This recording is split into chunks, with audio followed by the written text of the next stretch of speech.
You tell him! You tell him I'm coming! Tell him I'm fucking coming! Straight out the Brooklyn basement. It's the God Mode Podcast. God Mode Podcast. God Mode Podcast. God Mode Podcast. God Mode Podcast. Yeah! Welcome back.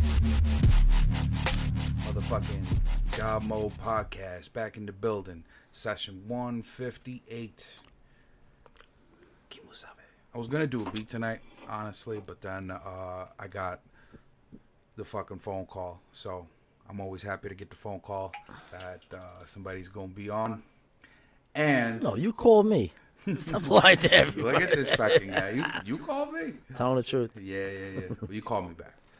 I called you before. I said, you know what, he ain't coming. Then he called me back. I'm like, all right, we're gonna do a proper fucking show. Brooklyn Bob in the building once again. Tim, I know the Bob Mode. Bob Mode. The show, yo. I think it was the God Mode is officially Bob Mode. That's it, man. We're cooking now. You know, flip the script on me and shit. Okay. Bobby leaves God Mode, starts Bob Mode. Splits partnership with Boris.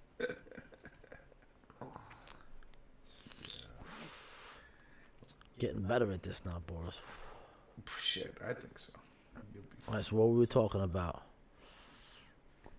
All right, our differences on the back to the Joe Rogan podcast with Bob LAZAR. Okay. Yeah. So you think he did a good job? I think he did an okay job.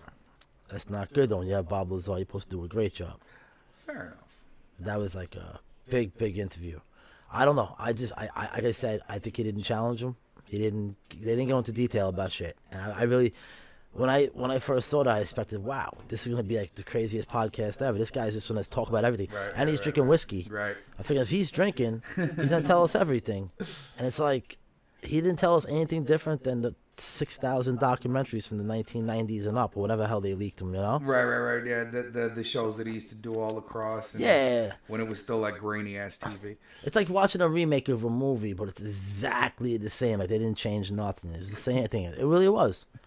I don't think he did any type of a different job than the guys on whatever other guys, the news report, whoever else interviewed him. You know? Right. They asked him the same questions. He had the same answers as 20 years ago. It was just boring. I wanted to know more.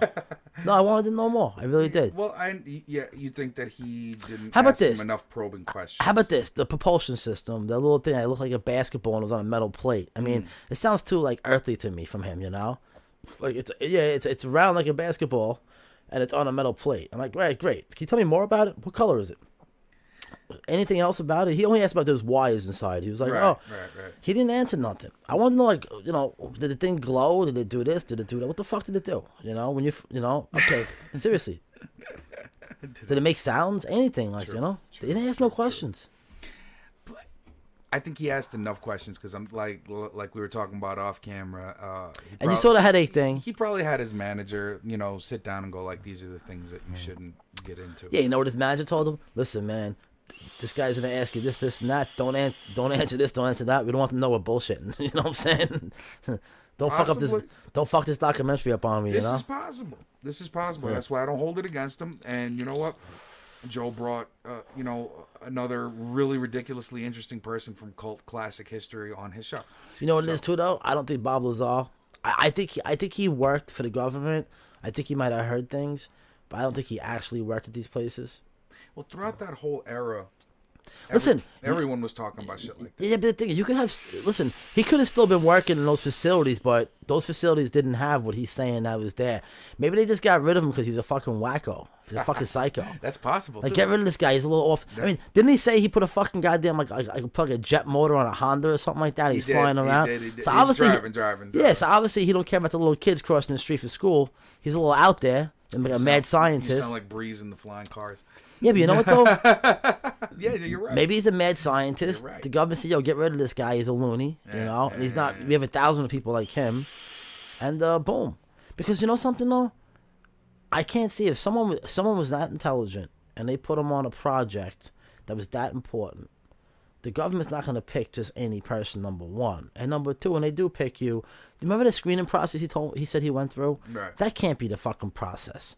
But that was back then, you got to remember. No. I don't. Come on, listen, man. That hold was on a back second. then. Hold on a second. You hear about shit from World War II, and you had meetings with people. Yeah. It went down a lot different. I mean, people were told, we will fucking murder your whole fucking family. It was different. You know, Bob Lazar, I just feel like the whole interview, it was kind of like getting a regular job. Like, yeah, you go to an office. Like, he asked him, what happened? When we walked in, we saw the UFOs first. Then an alien went by and slapped me 5. And then I went into the thing, and I sat down and had the interview. And they gave me something to read. I mean, it wasn't like, it was weird. Wouldn't they interview you first? Like, off the base somewhere? Find out who the fuck you are, if you're not a loony or not. I'm sure they interviewed him when he went through some kind of vetting process. The thing is, if I'm going to interview 15 people and I'm only going to take 3 of them, why let the other 13 see the fucking the flying discs in the fucking garage? Yeah. At 123 Sesame Street. Yeah, we went to 123 Sesame Street. Possible. I opened up the garage, and the Cookie Monster hopped out with cookies, and then I saw UFOs. No, seriously though, does it make any sense? His whole story's fucked up. Well, you're missing a lot of the meat and potatoes of what he said, but like you're giving it the general gist. And... No, I'm giving you common sense. The United States government said, "Holy shit, we got a UFO with a propulsion fucking motor, right? Whatever the fuck it, the propulsion system.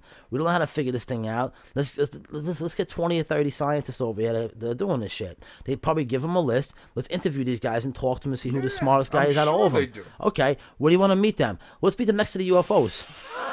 It doesn't make any sense. They didn't bring that out there right away, man. Now listen. And they compartmentalized a lot. They broke the jobs done, so like if I'm working on the propulsion system and you're working on the leather seats, we wouldn't know each other. All right. We wouldn't know. All right, but remember something. We couldn't share no data. This guy, I said, I do believe he was a scientist and he was in facilities and they worked on projects like that. But I think when it comes down to a fucking UFO and a fucking propulsion fucking system, whatever the fuck it is, that jet propulsion motor, whatever the fuck it is. It was a sphere.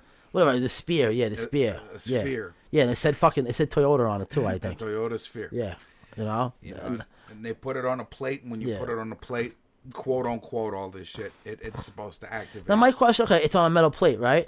Now it's a spear, it's round, it's on a metal plate. Yeah. Does it roll around? Nope, stayed just still. It just stayed there. It was like it was in a magnetic field type of thing. I'm sorry, but the guy's he's a crock. He's bullshit. It's fairly possible. Again, he's been making a lot of money with the same speech for many years. Oh my God, the guy was making money in the 90s. Well, yeah. So I mean, I don't know if there's any pension plan for scientists. So he probably got fired from the government. He came out, so I'm gonna come out with a story. Possible. And he's eating off of it, so I can't blame him or knock his hustle. Oh, no, I'm not knocking his hustle. It's a good one. Mm-hmm. But I'm just knocking the fact that whoever interviews him does not ask him the most simplest fucking questions. He asked enough questions. That's why I say he did okay. He asked enough questions to make it interesting. He made it interesting, but remember, I fell asleep like 30 fucking times. That's your problem. No, many people were saying that. I was watching this. A lot of people said they couldn't watch the whole thing. Listen, I love the guy. The whole thing. I love Joe Rogan, but a lot of people, that's the only podcast so got ripped apart. And I agree with everybody. They ripped him. I agree with everybody. It's not the only one he got ripped apart on, but... I'm saying the only one he got ripped apart on. Nah. I agree. I don't think that episode ripped him apart at all.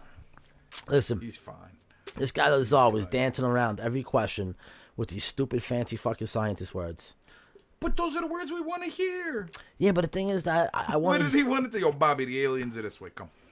No, what I wanted to hear was in more detail on how things, come on, don't tell me... You're upset with Joe Rogan for not asking enough questions. Yeah. That's all. Fucking pissed me off. He wasted 3 hours of my life with that shitty-ass fucking interview. But you watched it. Hmm? You watched it, though, so... I watched it. I was waiting for a real question, and I didn't get one the whole fucking, 3 hours. Bullshit. 100%. Bullshit. I watched that podcast. Everything he asked Bob Lazar, everything Bob Lazar said, I have heard 15 years ago on YouTube. Well, 10 years ago. Joe got duped, and he got the speech. He got duped. I don't listen. Whatever, man. Joe was better off for. If I was Joe Rogan, Joe asked more provocative questions of Bob Lazar. If I was Joe Rogan, I would bring Bob Lazar to Judge Judy and sue him for my money. And do that podcast. That would be the dopest. That'd be a good podcast with Judge Judy. Judge Judy would be famous again overnight. She's famous right now. What is she worth?